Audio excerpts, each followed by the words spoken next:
domani do ile o kotana gugun la o ga dan me o me gun me gai ikin ape gbe worun dan ebi one pe ne degbe egbe ya lego ane runda ama wae no koko ya dueku etinge fi mani wie do ni ma enwa ge be wi ma ma ge kwa ma iwe kan wi yeye eni nanu wa ni wie do me ni enegbe eriwe na negbe me ise obi ohan dana ge o sai mere yobo no wi ye ko etin ni ati efraki Victor nu dana ya la social media odunu poro ki ga de o ma be ni meje ke ya si huan ma bi edo ma bi agbon ni ri ugegbe e boy na o ma dana wa bi egbe na agbagbe ne mi dan agbagbe ne sun eso ma hon na ina mi we usun we mi dan na ma e hon debe do unu dan okiro no jila wanage o sa mere yo ni yo bono wi ye kotinu dan no wi Victoria anado ga hehia gbegbe zerebe ni taide unu ponokin gboreren o mujo ya ro wi ogi kwedo itin ogi kwedo egbe aga iyunu mu agwaye iku na mu go yo hun ni ro wodo uni ya mu ogi bieka ni ogi ameno we gun ona ladian ona do yunu ata le tata toto wa mi egbe ni ta ku gbekege yawe awe ma dan mi bi ko na ya fe èmi dan ore dagbiyan eyin ya we ma be eyin ya we ma wa ge view no re video na e franke we nu dan o le page na gbina because yan awe mi dan yan o le ma gun ayo o yo ho ya isi lololo woto mi no gba mi no ke e franke we ga imura rogi gbo ga imuje rogi gbe oga we mi ana gwegbon kere ge ki o to no la we ihun dan yon reported the page here o flagged the video reported yakian beni me mana ka report ogwe ori ogbeleze ukian kian obowe ni tukian mo eyan hun awe gbanu eyeye ana mi ewe emi dan ya fe na ku fu aberu obowe ya na mome una ki ogi oba na ze mo yiwe emi dan ya fe na rigwa ne do no ma gwa obo ere ropa e frankewe yon mo kwe DNA la social media na ere no do ane DNA jo mo ni ama bie e frankewe be bi ati ege eji mo fi no wi dausa iya mu ihe awo dani gbo iya mu himi dani gbo awi wi ko awi baby no hukun uni iya mu mi ma won de oko afi ogwe yo ha egbo pe ani no mu go yo hun egbe no nyaho o si oko ni bolua odo no mu go yo hun ni self era vision of biomo the woman papa and mama no even get right to drag oko no mu na mu go yo hun no ge e de na mu go yo hun she becomes the full property of her husband and her husband family egi o ye gbogera egi mo wa gbogera runda ima ya ezere be dowe agyo mo me na we no rere e franki na do molaga e social media na doga ti egbe yin ogwa ne ra me gbera eyin ogwa ni je me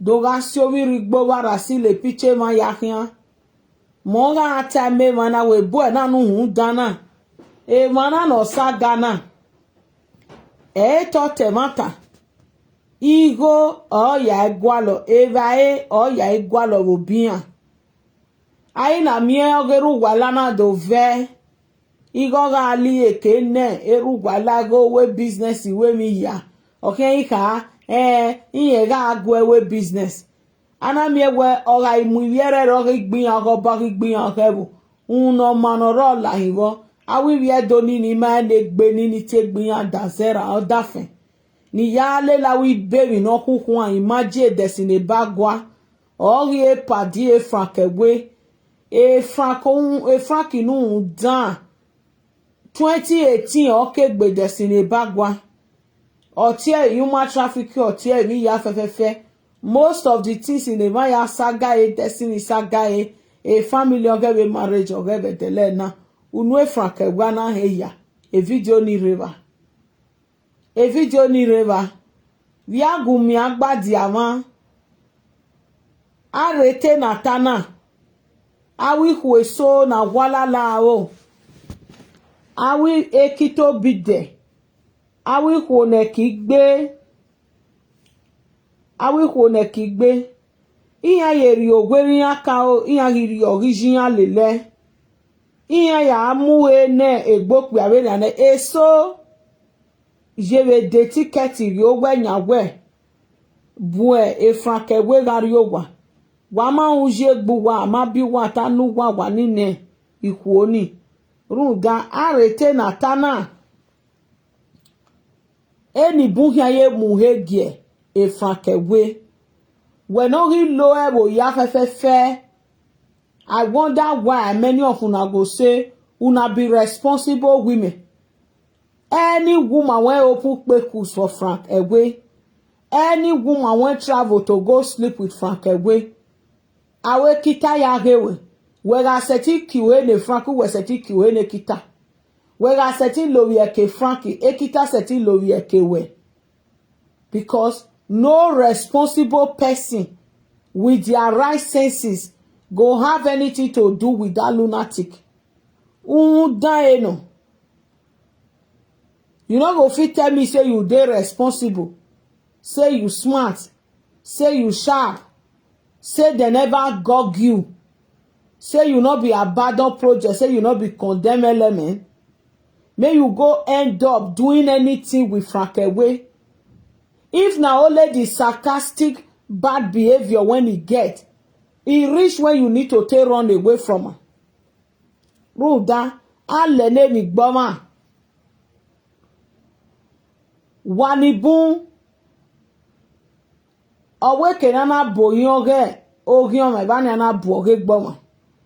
Wanibun waga sekene Frankewe nu dan. Na gbera gbije.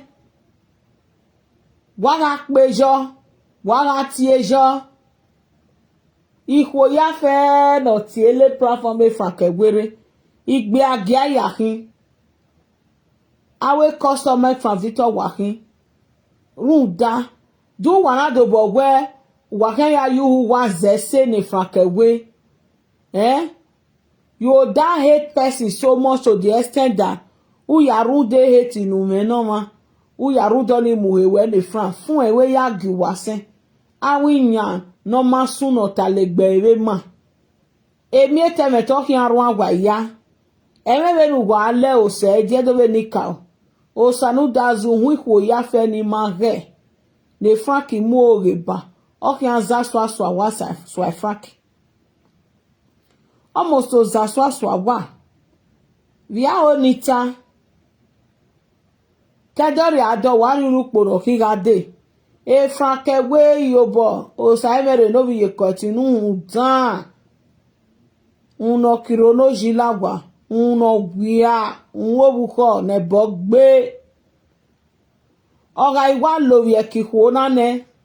Odoga blackmailing. Ona do asila wiko la dian gyuhiyan. Iwo uku uwe eri ya fe no makeke no u eme no kia ho. Unye ya mwevi no we concerne eme ogwa no hua veme ilele do. E Frankewe na mudia yogi manivye do. O dead down the social media na. rudo hameko no ya support me down le va se va vie do me never ire bo ya me mi agbadi ama o me de so sometime ago everybody know say Sylvia saying friend frank away for 2 years, right? Then for 2 years many blah blah blah blah blah everybody know say e frank we wi em mi ni koko he Sylvia eri Sylvia we me no ni we koko ihoi ai na mie ovedo layan gbe awi ko ya fe kediro wodo kenero o e frank we ni tie adulterous ai na mie we emi dan ya fe na hulo kwa we bo ni ewi egbinaji e owu e shetro e frank no awo hwere e frank no obewe e frank no ayugbo yogo e frank no odanyo diko e frank no oge e frank no ojio e frank no e sewe mi dan ya fe no gwegbe o le frank we kian ovena do la ni bu egbe wa o u audio ni ya gossip e Sylvia na do muela down no ya concerne we ni yen be iye Kevin ya gossip e Pemi he e Pemi e giame obi e do no teme e no Mary e mo pa yori o be ne mi keke no je eriata ihiata be video na ori na seve no de audio ni gi liki ya do peri ni Pemi ta ma wa ni ma ya fe analyze o ya si eni na do mu e le Pemi na ladian iwe ni la se fe na hamugwa iso wani ni huoni na wala la o ni me le gbenegweri opon ni gogine ni ya mu hiane e franke we no via mimi no ye kube bube almost ozeke yuwa he biruda wa seti yisan wo no wa we ni sanre gbi aleluwa emi no kaka bo dame no nana mi egwe abeze de suenie e Pemi not egbe owi okani you wawe shame and disgrace na ya fe from the onset. Am I surprised? No. Imade surprised. E franke we na we yori wa wewe eri onyu eniyen we no mana we another surprise. E franke na we no dana we la ja we eri onyu eniyen ara dele confirm de gberu eta la wo wo mameno la wo semeno la wo temeno la wo mana la ana do find that mi no gba mi no keke veni meje megwa zoloma megwa popoma. I think few months ago I do video for my sister Pemi Osula inagwe amaviese no de oboma yasi emi no concern awe present as a so ni ma negbe na gbagbe niyan eru de mi obe ave han wa areba I Pemi no areba I avije Pemi areba I Pemi no areba ote Pemi no ema ugbo ya na jo ya fa na emo o se ni eru ana lugbeso eri ebevo uzo ana lugbeso eri ebevo we no deni gumepe nugwa o because stay long nugwa mi na idai ho a message ni give me we no de egene admin me ya mo egunme where a Pemi ga ha where do blog wo mo di gossip hin e ba ni ke wa ha admin me na wo ho ba hin jo mo ki ke legi re me ni imale wa ha where mata gele no ge Pemi lo ye ke o but I'm going to judge from what I heard. Please share this video for me. Okay? A respond ogege no de ma hin pe na. Ma be do pe a respond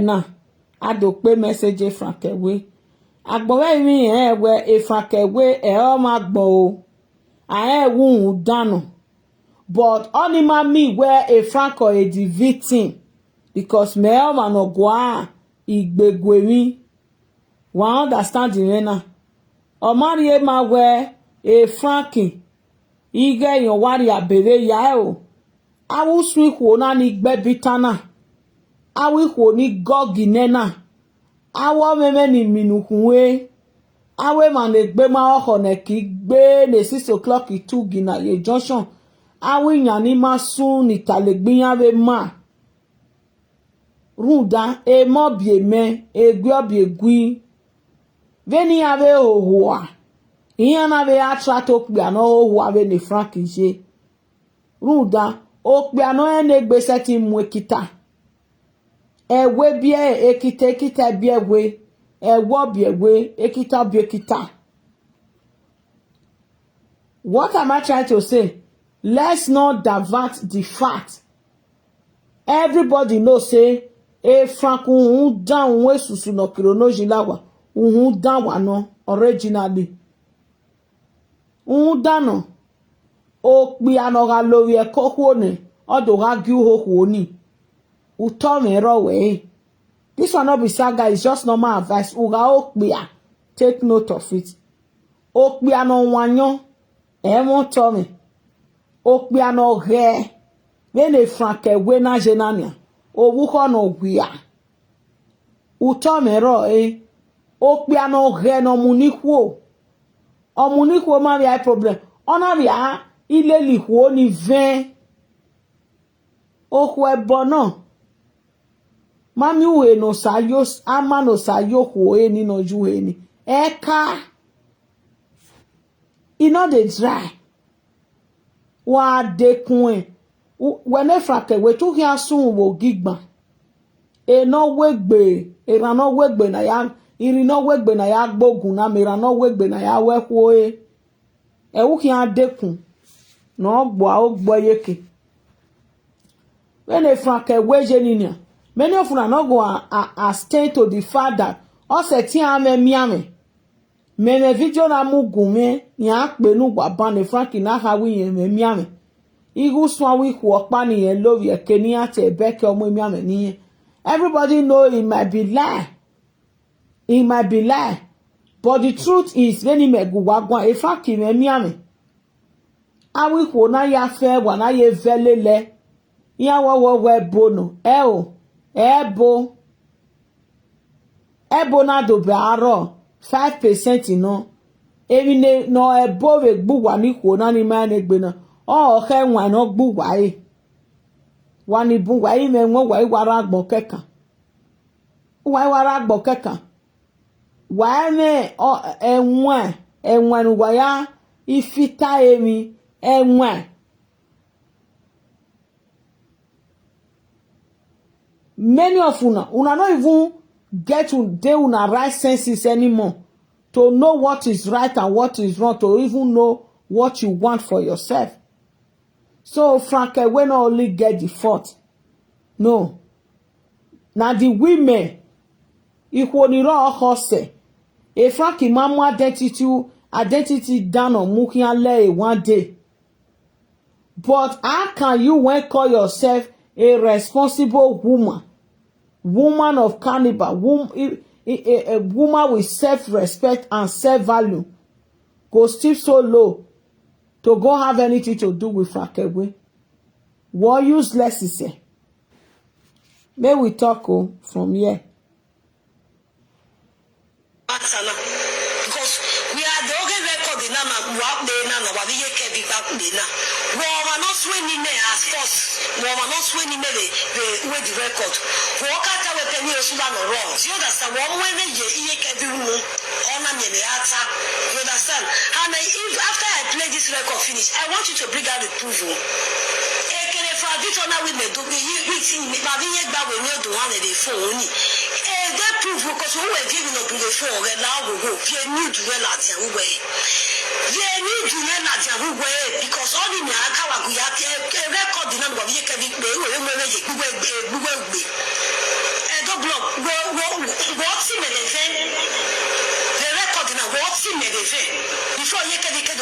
magaya fido do ya gune gwani ani what me the vendor block atu ho what ogwayi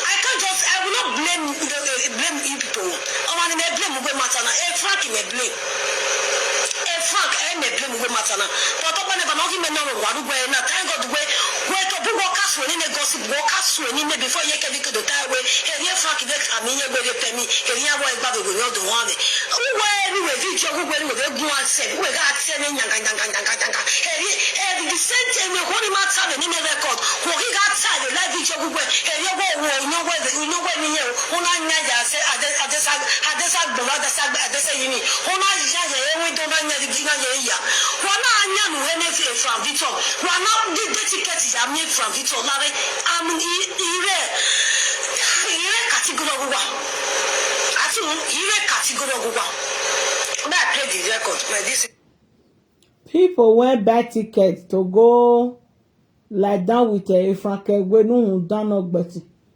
and we no we lie no sorry to say we no we lie you are both the same we no nyanu akara ne Frank we lie keke we no de ticket ya mi utakpa mu wa utakpa mu wa ya ma just clear my sister Pemi a video ninu no de or they somehow because a later with the end who we do ya address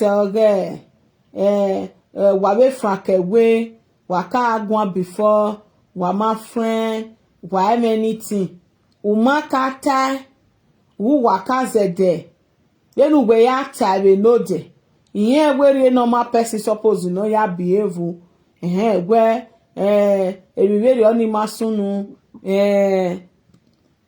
the friendship is more serious video because then we ya explain a video who when he know there on my show who was at the Frank very only on my show you even went further to say me taste oh wa osungun kinyeke edede dan edede zagazaga dede na wish eke mama Kevin edowehe my sister Pemi when we not share in area verse in anu because if Frank we do la janwe na ya make pe inu e ba we yen ri do la jan do fan e so prove wa ti egbe wa gwan blah blah blah blah blah blah blah blah blah we ma wan day ije me oya ebu ma day owe any owi any of my child dey na sunu oni no ta ewe lawo wo je regui iso wiyan but emi no wi na marry o wetin yan gbo ebai we no we ka we lawo wo je enene mi o iyo bo kan o but iriwe yo bo kan fo na re yo to ina pa o wetin yan gbo why she use that reference owo wiyan no wa ha we aje imahon au mema so ireva imawe miwe du wateboyo owo ni ese ai runda weni no ya yegbe ya fi alase begbe eri odi no ma keke nujo ekwe no kwokwa uja emuje gbegbe o me party ni o ni pe ebi no se ni kana zede pore Frank wewe mana agboya we Frank we ohun dano bo so pan owe mata ga dewu modia awo pa aya on imari mana do ka we ne Pemi ige ugele nyanu we Frank ruga ya gwike pele degbe ko ye Sunday bota ye nogi ruda ojo ni ape ni eri ya fe na taba e Frank ma si anyone e no deny o wi yan ta mi ye Kevin iye Kevin na we time we group conversation ni ara age Oriema where a Sylvia was not wrong after all because a gossip igano. Iya rodo gwale ni ya disgrace Sylvia. A Sylvia also happens to lay her hands on this same conversation. Okay? So, no, my sister. We very on me. Dove. Una gumau. West waga ati ebo mi yen we ba ejo wa be Sylvia wa o tu bo sopon a social media language and slang ni yen we ri obe isono ma we very only my sister when a vije or ma when a frank weje or accuse a lot of people ne egana e frank ga gun ari keme frank jo even my yagi who is all our attention will be focused on the woman. Enoko magige aya ge woke e franke we omemegi ni hie imi no gbagboro gwagi no mane bogbe o iware ba ni keka e ma do ge movement we no ho na accuse if there is any trace of anything near he accuse weji e bia onita my sister Pemi Edove when he accuse weje mi na we know de e no se we ya ro video la dia do ya go Sylvia gun gu egun wo de no ma keke e no we se we ya la dia do ya go e dede na feel funky eke dede na wish iye Kevin de by funky obi opo won we pelu be social media rat gun you for just end everything out yesterday. Oma when I be frank you down ari mi ro pa na daji. Ari mi no pa na daji. When you lad ya no de. Since you go here do debunk, you will have said nothing but the truth. Ah yeah frank you the 2020 o we yen o ma ya o ma dan o un dara no yan gele wa friend o yan ga kisegbe yan ga mo mi ma gbe o but for a long time now wagi gwaberio all is good and okay so this is the least I can remember when on reagir why rien by mess or who it will be clear details in the fact it don't move ladian and even some call chat and everything shows that you and Francis they talk. And moreover, maybe I will blame more or maybe Frank in egg when I you done it. Because one only low ever you have fair while lele mark bomobo while lele who done mobo. Every na me while lele meme who done mobo na hina. That is it. Umayon say the Frank in a do tota fo, ere no para connect wene, ere no para connect wene, ere no para connect wene. Many talk. Ona the even age Frankie gido expose we verio. They too we lads ave no dona wa gbele kwa we no je. E ma se ti gu egwe na we gu egwe na wa Pemi wa we ya uwa o ma gbe Frankie hin. Ana we na gbodo na temata we ne Pemi bi aye we die Frankie egwe na. Without being told that our ya o ka no ma wo. At the end of the day nia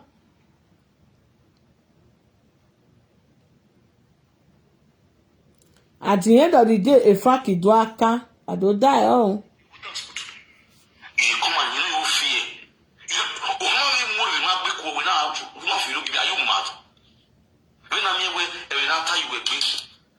if I tell you say I listen to the original lie, then when I play my lie, I'm only saying, you know,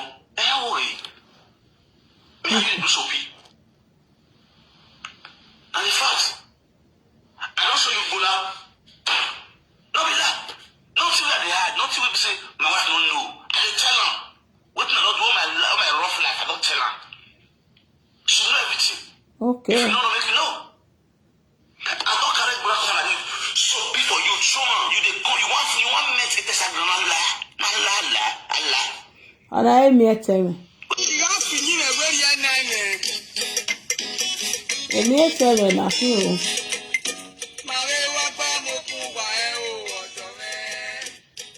maybe na yaru swimming or do aye franke we ka wetin ya jealous Juliet agbotan Juliet in agbofi. It's so shameful. Wadayo awoti mage Pemi o wadayo.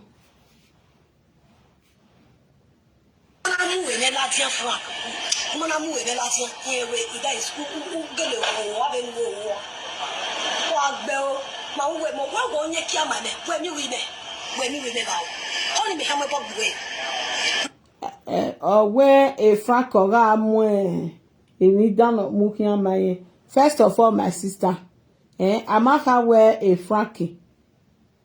Agbowe mi won ni omo hu dani, but it's a shameful thing. Owe gbe no ma mu yogo ruan. Ana ha ma wa ala brother gunwe polo. O genu we get that frank o genu frank get that way.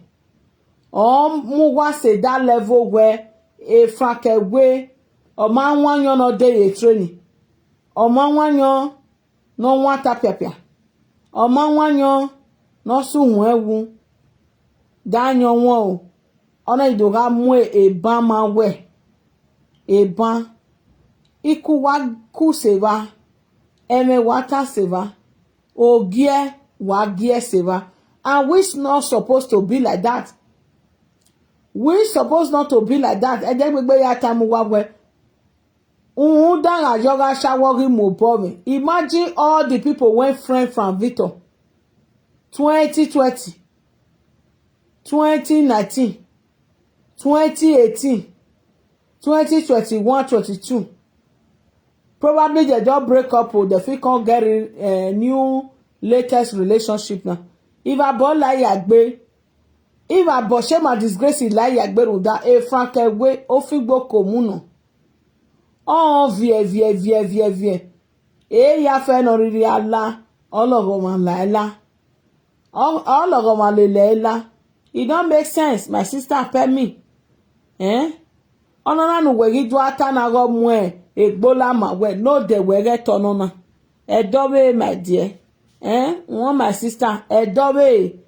When war we video ni ladia no de. U wa Kennedy la. Nu ewu wota nu ewu mawu na zeba we nu ewu adomu eboji u wa be na eri oni we genu mawu nu adomu eboji enu we wa so le go dekerekere make it look like we ma frankie wa ma make it call there wa ma dark close we mi o pe ano wa de koku de ma won de wa gege sun amu e barun ese ti wa banu ana. You no go feel the show and nido. Mu ya tie boke no susu. Mu ya gbo bi no na tie boke ana ina akewe.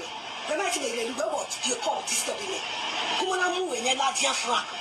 Kuma na mu we ne la dia ewe ida is gele wo wa be ni wo.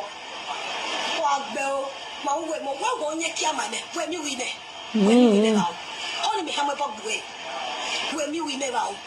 Oni me ha mo pop bu shi bu ma he do we kele mi wo gi me ba ho we tege e ga gi na nya ni oni me ha mo pop bu shi you not scream for me if you get kia who give you kia was na ke scream bi na me wo me ke na se ni enu ya lo ye because who won e ke we ke na ye we ite ku alo o agbe o we mi ho gi me ba o fi awo e de nu.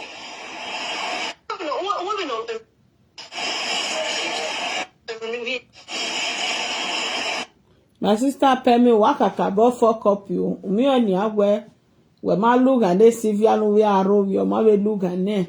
Awi ko ni gbe bitani pa. A kan okpia. No many feelings na, no many anything affectional why many sexual relationship together we do mo we no mu obo we do ga screaming na o ma make sense my darling sister imale ma ka wu we o but unyi me no gbin we no let's call the spade how you go dey scream for boy when you no get any feelings for Eki akpolo here agwano wegbu e no manya. Case closed. So, as a responsible lady, zero where wanuki, zero where donuki, you are not even supposed to be found in this shenanigan. Uwe kworo na uwe sano go na no le franki vito kwa. You are not even supposed to be part of it at all. Hema. Eh?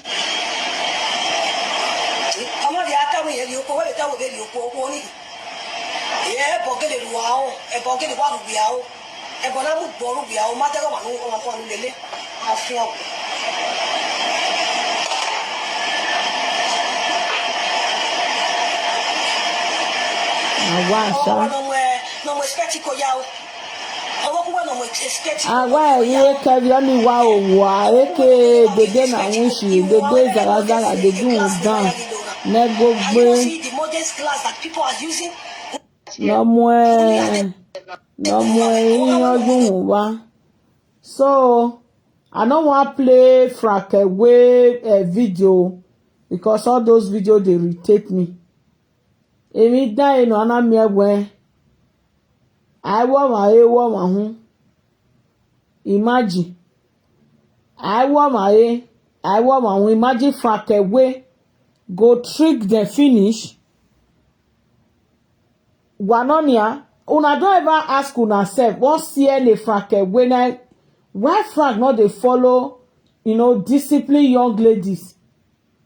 Because Frank not go fit follow their terms and condition. Now make they can't settle for una. Because you see and say many of you are desperate. You see and say many of you are depressed. You see and say many of you are broken. You just want man. You just want a family by force, by fire. Brighter Baza Domo Baba Vota. Now make they take advantage of una. Oh, any no renew any Frakewe. Umewe nuta ekeni mejeni mena ugwe azoma. Especially when on you na no mada no de bae. No do de bae gagbe. Ikuove no mage na uwa mase una commit great sin against God. It's very, very bad. Okay. So my sister Pemi.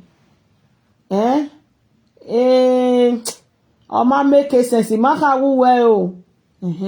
Ireba awema so amawe ya game hu ami na tie boyi but emi e dove when a video ni ladi ave no de nu ehu wo una na ni aya bawewo uya mwebo gbejo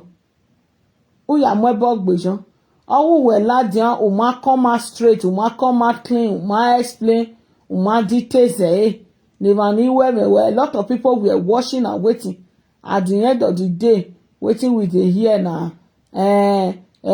oga amwebi no muki amawe umamo we ma deni yegi zuwa wodo when I got scream iredian o ma make sense my sister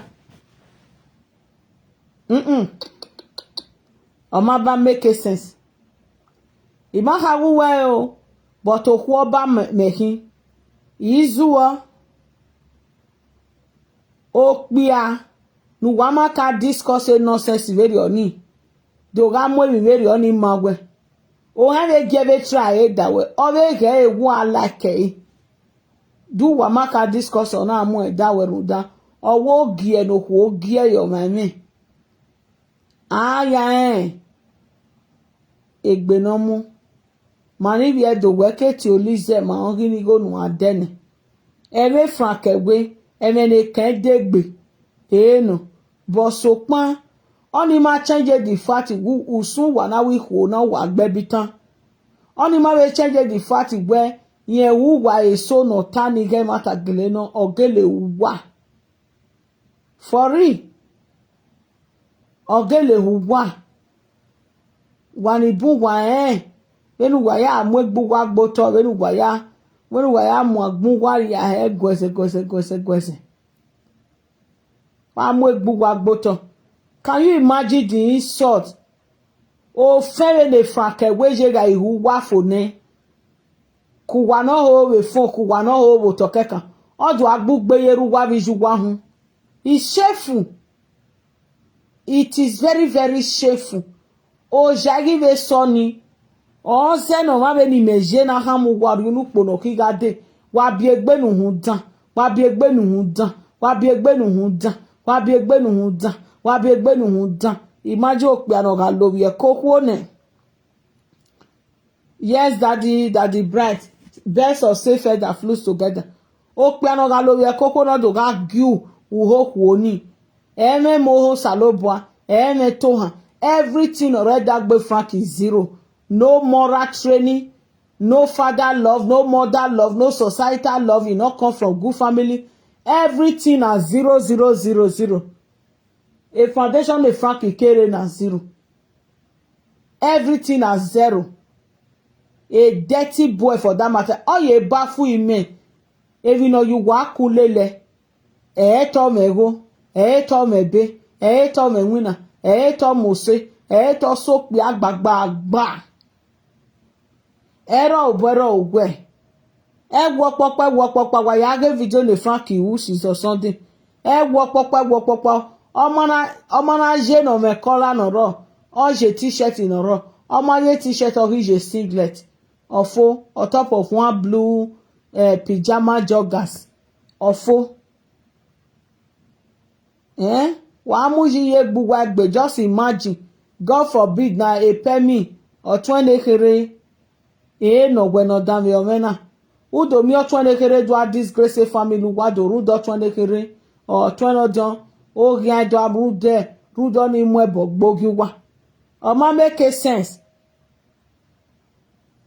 Good evening, Simon. Abota ye no gyoko na muse. Kaye. Oma make sense o. Oma make sense, my sister Pemi. It no make sense at all. Because they two were water love we know them. E Frank we get me anything ta. Oge Frank we do azu one we ke do ate we yoga mu emi dano mu ki anda we ogi vi amu da we nuna wa o no rere come we go na wa we are screaming na we dian. There is element of truth in it. Wagagi full egbuwa. Wagagi full egbuwa e Frank maseti mi egbe e fan. Ama we talking ado mi wa fan is shameful. It's shameful. Very, very shameful.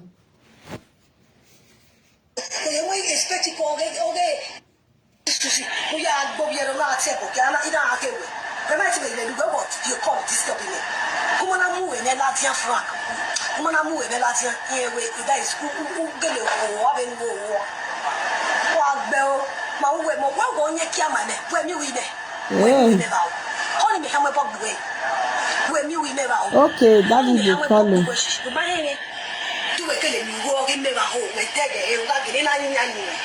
Hello, Padamu. Damo Baba Bota Thomason. Maya yese awe mama baba we temebu. Inawewo Baba. Thomason, Damo. Ide nani boy ye speaker ide. Kwa Baba. Okay. Iwe se kebiri mo enu eru da ana mi o ma no gbese no we ya no dia awutana. O we ke na be ari e gyodune. O se Baba o ji we fo egbu. I appreciate you. Why out why ya. O se agun. Yeah. Ogbo mi ameze. E mata no. Iyana also mani mo tu boto. E mata no. Wa bege na bi ihwo ba hian tia e. Beni aso ho sena. Iya ma kino hia ya. E mata no. Iya ma bi ni ya zo we na gmo na giya. Zebe ohu no enegbe. E mata no. Ohu pa me agugu owu dana we atin Frank. Ki bieso. Ni mewa bi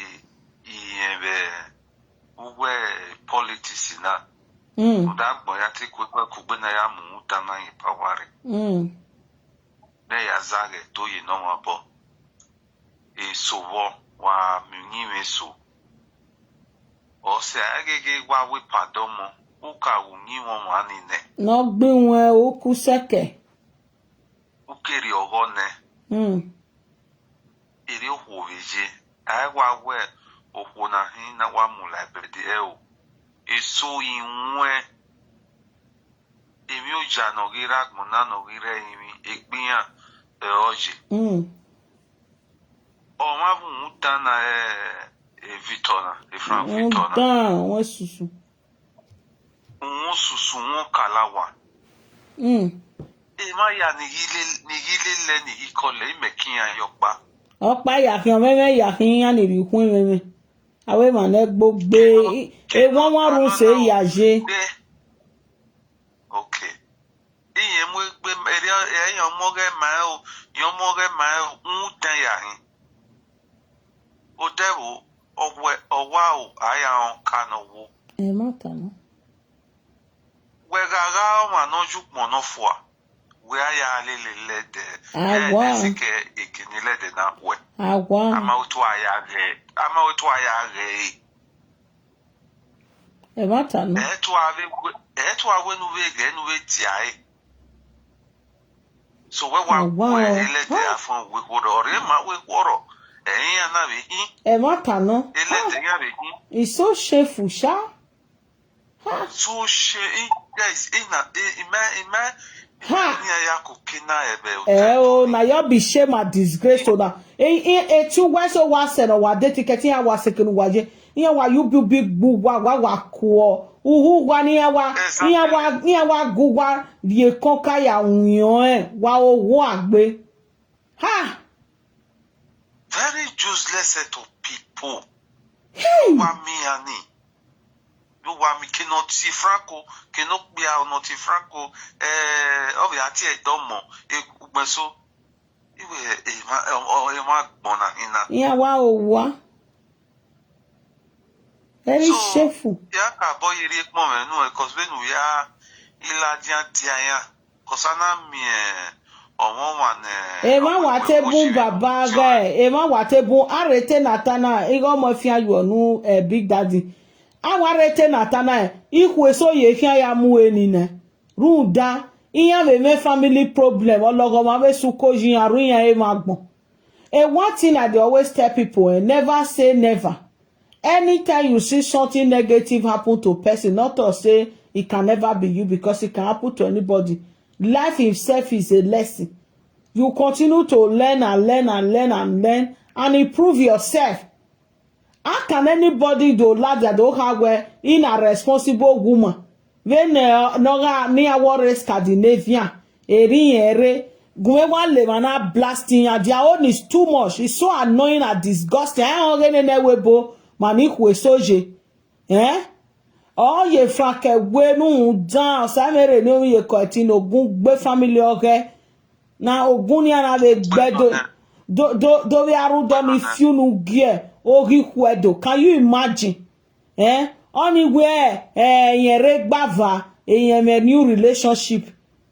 When our lowest Scandinavia, umami okpi agbonlelo, mami kokobiru, mami bo, mami Morocco, mami China, mami Tunis.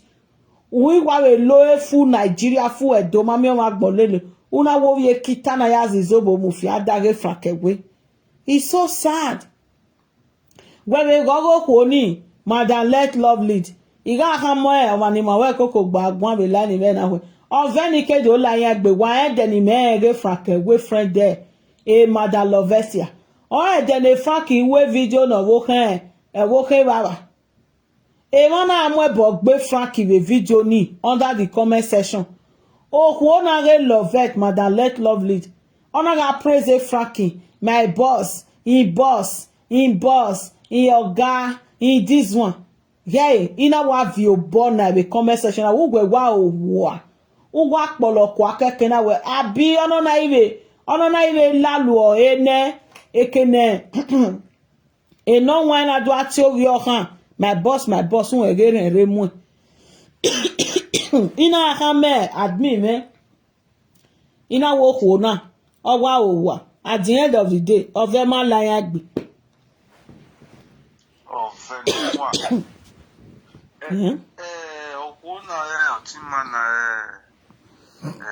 mama mila akin o beno koni tase yeah beno koni vi tase wa mi deke ikuna imona biese ya beno waya kwa ilo beno wa so ya kwa ilo o hekini adwa let ya adwa die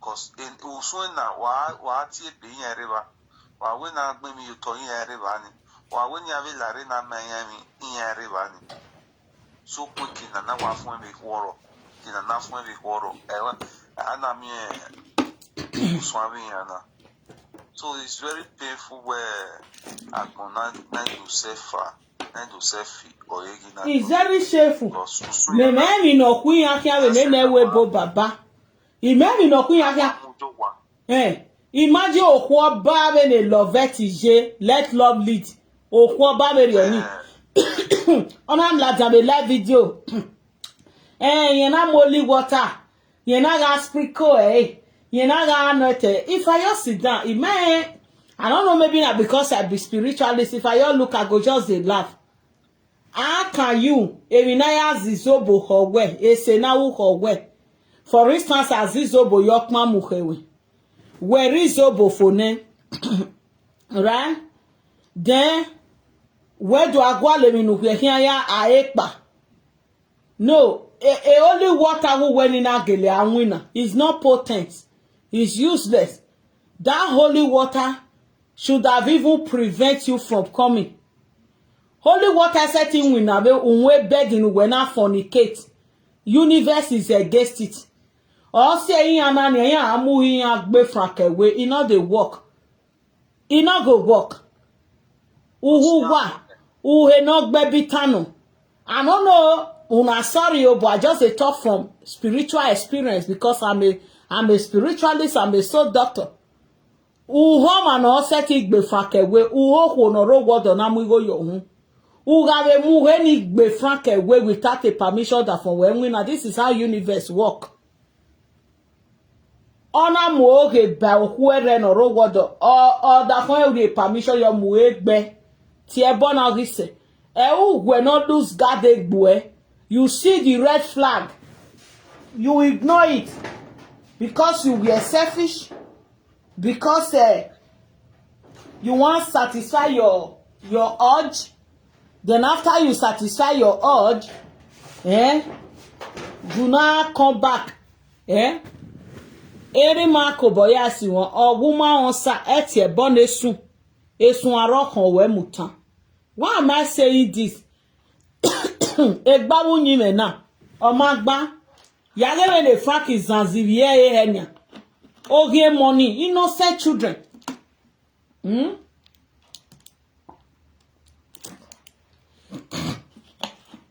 sorry guys waga ila owo tiku wa give you wa bagbe for no reason does it even worth it to do one to di moto nu mebe menwina won wa pon ma gba ekun frankewe ya se gbawe boss asibe mi ni ya fefe wa ma ore o mi eyago abi you wa ire Florence Florence abi you wa no re tori lo ire Sivia ire no pa ire o hua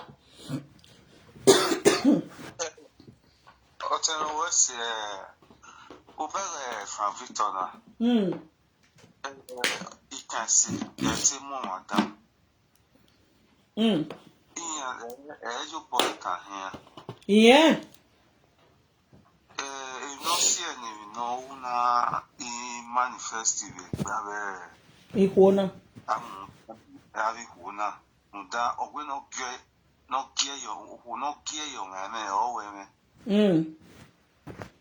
no gear you me yo we me nda eke bu no be avi la lo we okay, so okay do inya koewa. Frankie na wa baby na. When no ya day you boy, when no when that is when no the spirit of open, not gives the energy way, not get open guy. You not speak for me. Yeah. Severi agbe. Severi agbe number 2. Yeah. But number 1, in a kawa gear energy of he accepted from Victor.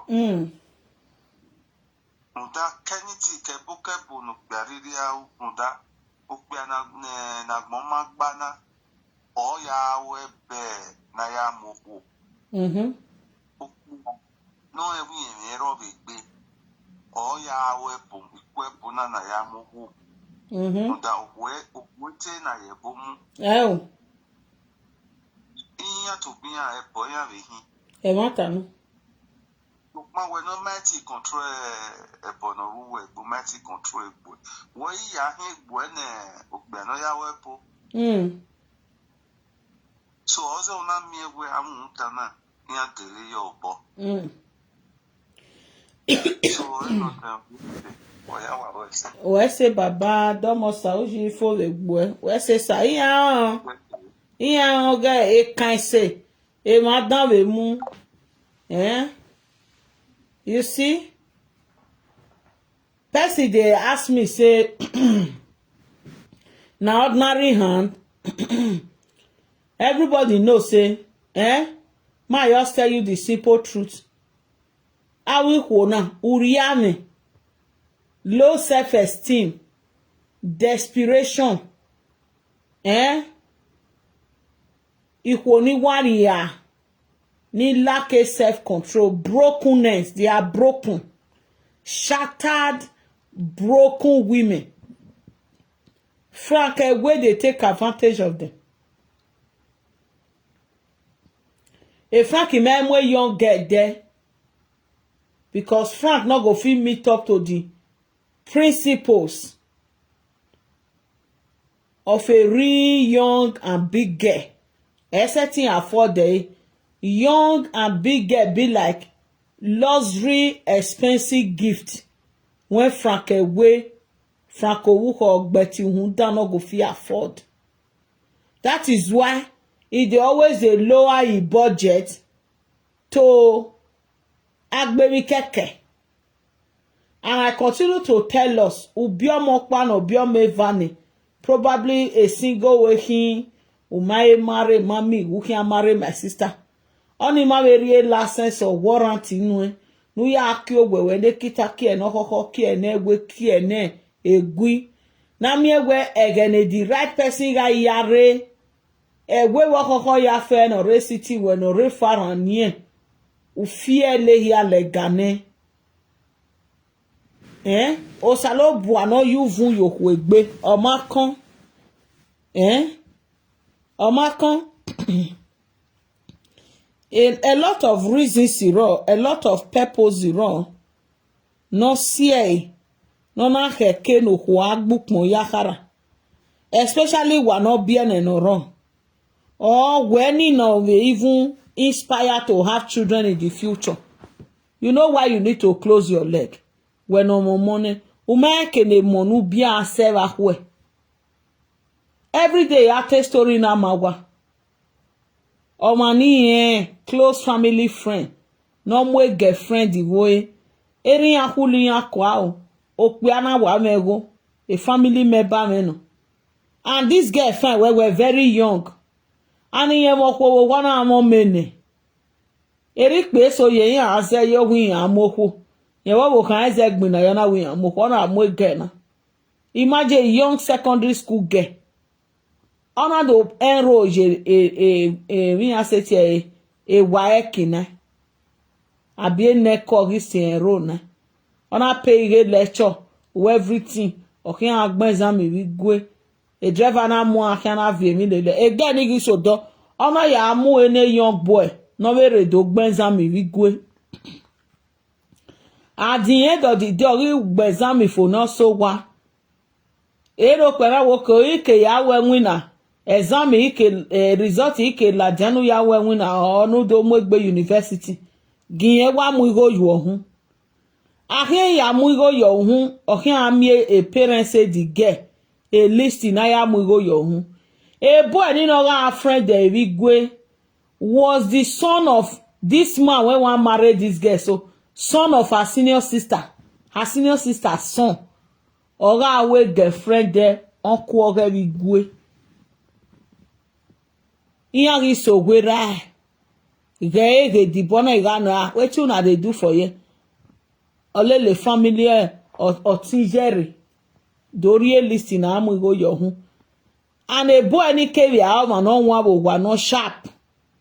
Ona open up where brother who set it again na ona again ye ga friend mi yen Igwe ya gbensam Angela ya yu hu befeku ona yu hu e befeku o he na to gbe ana imi edele na nia odanyo ri bi o meva na ari yen de ba ni ehi eti aje we are not fair your bomb so you get so many reasons to respect yourself. We single mother mommy we agbonfone. You know me? And I mere desperation. See the let down, see the disrespect everywhere. It's disgusting. Ikhonate yigo gena gihiene obie kita obia wana gbenogun when e frake weje no aga o yuhun bezegbo meme ogi yawe caricature eriyan nakin na so de la lo yin eriyan wa la lo yin eriyan wa ri yin eriyan wa wona mi age iwe yi ona ekpakala na woro na gbe pedigwe mo na no vessel. Wetin dey attract una for that pakala body? Na so many of una dey tasteless. Totan. Ogbakmu se. No be say na gaji now. Say na the car when he dey drive na e attract you. Say na he dressing na e attract you. Or na money when he get na e attract you. Na the type of work when he dey work na e attract you. He has nothing. Zero. Which means wetin really dey attract some of una? Yes, Frankewe Luikpakperan. Frankewe yabe when we sunu your other presenters in omo. Ikpe sone presenters only work show. Why ya pe ano we beran he e bilo ye he ma tell una how they take dey catch them. Owa mi oko ne no girlfriend yen o. Girlfriend oge. O go kwori or my boyfriend or omodo. Oh, dear, my love. Ya worry away. Yari away. Ya worry away.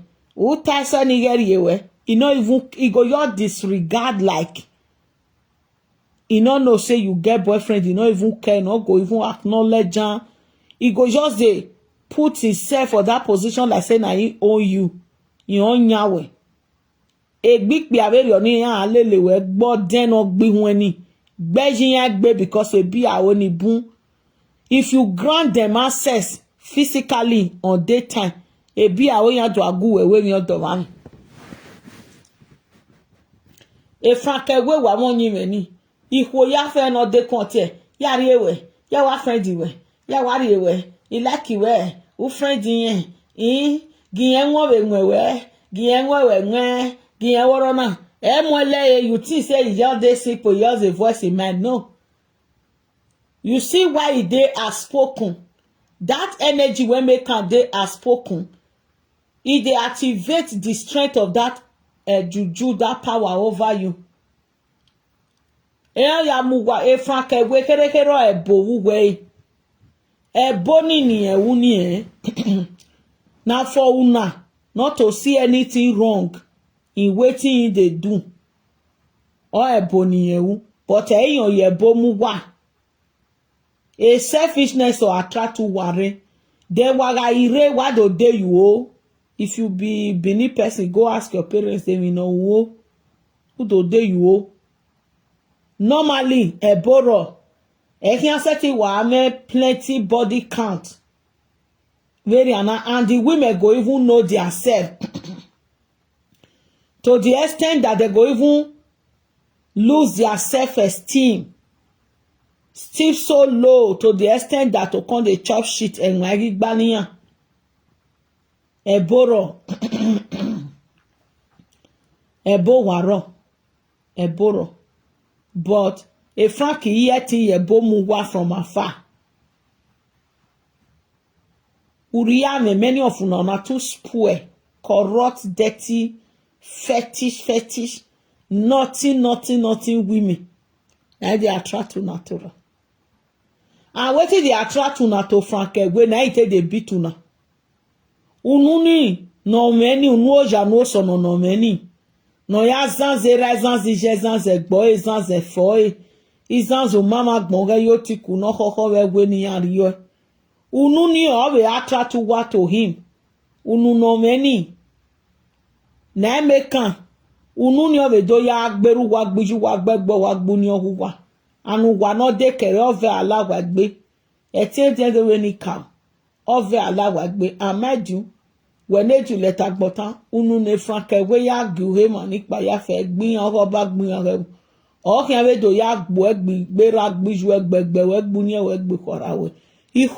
Oga senuwa. Awe madam. So my sister Pemi, it dey very, very disgusting because first of all, they Frankie Mahame, iye kevi gunyan weni ye wa friend, who wa colleague, who wa wewi kugbe. Egbe ye kevi raise the motion. Alright? And Sylvia Nado raise the motion. Ebi very oni my sister. Edowe wa ladian. Wa take no concern wewo. Eri anyone lay. And mind you, anything when you know say, if you come outside for public, you go shame, not do and hide. As I dey yes, so I not get anything when I dey hide. I know the whole person money. If you know say you pay for any spiritual work for I want for they not do for you. I bet my brother, my sister send your account to send your account. I dey sell product. I dey sell my power route to infection route, waist bead, soap, protection bead, and many more. Okay? Iriye mi ere bago me. E presenter se so ro wa call me o ko na wani do ya gwale me no ro mo no veni wa zanzinya ma na ri zanzinya bu ogwa. O wani ma like igwa pretend we no je retire. So na so it be. Na so it be o. Wari egbu wa le wa ge ku amugwa. Nu da e ku emu a gi eki. Any of una when door open kpekus wada for Frank, we not be una go tell people how to address una. Because first of all, if you not go make friend with that a lady, you not go have anything to do inside that a quarrel. So the only person when I see say know how to manage a quarrel and turn the quarrel to blessing so far, now Sylvia. Yeah, she know how to manage her a quarrel to message, and in a way she's also helping you guys to liberate yourself. Iye wewe na hata sebe no ha make agbu wa iso sa mo ya wa yela la tu wa mu amo ebo imi wo to tu wa le lo imi ladi wa normal like she ma disgrace no hu wa ladian wa do agwa le camping wa lela wa do agwa lu vunu wa lela bona behave na self o e franke we ohun dano wani no de ko yewe dewe do gbuwa. So for una own betterment, why I call ladian, why do gbe le Pemi do makare e Pemi guilty Pemi uga ege franke we ma piko wege umanya no na ge to muze bawe. My sister boya sien me ne gbo ma be do. Anything no concern a fija fi hin ala lo na anything no concern no. Ebo I assume straight. Thank God we're Christian. So na matter to you where woman will explain now so be, but you have anybody who explain now whether your children or your family. Anything not involve if you, he can't see your kwekus, he can't do this one. Me na Yahweh saga. He need debunk, direct punching. You punch the lie a Bible me o a church show me ya fe nu gume nu ewu he ya gbena na egberu dada doge na mi no gbena na egbe udo ya gbena ne egbo. So now yeah go for the video. I hope my sister Pemi she got my message where it not make sense to me. If I can we carnival does work belly kiane we can do aha where waga ati egbe blah blah blah blah blah no de we get what I will waga ati egbe wason waga agbe love o oga mo mi dan o mu kian ma we o wa eze yo e ozo na o blah blah blah any carnival do odo yewe na ge ame we tu gwe ka wele e get as it being a person of that your caliber on your level on your age or your experience in life and according to also the family you come from or ma suppose you be ale liku this sava yewe ne frake we je mo bo ato runga azene mwela okay itema tamene o wa ya fe wa to wa mo se we de ke bi edomenu zomo ya love ye gbe wo mo pe ne de gbe me ri bi e mo na sin la video na wa gume ga o apera gbejeru we wa ya fe wa we se e de ke o ye wo mi thanks a lot my sister Pemi la o una anything wa ya di bo ke e we o magele nye pe kusi ne fa ke we e fa ko wu ko try no di bo ke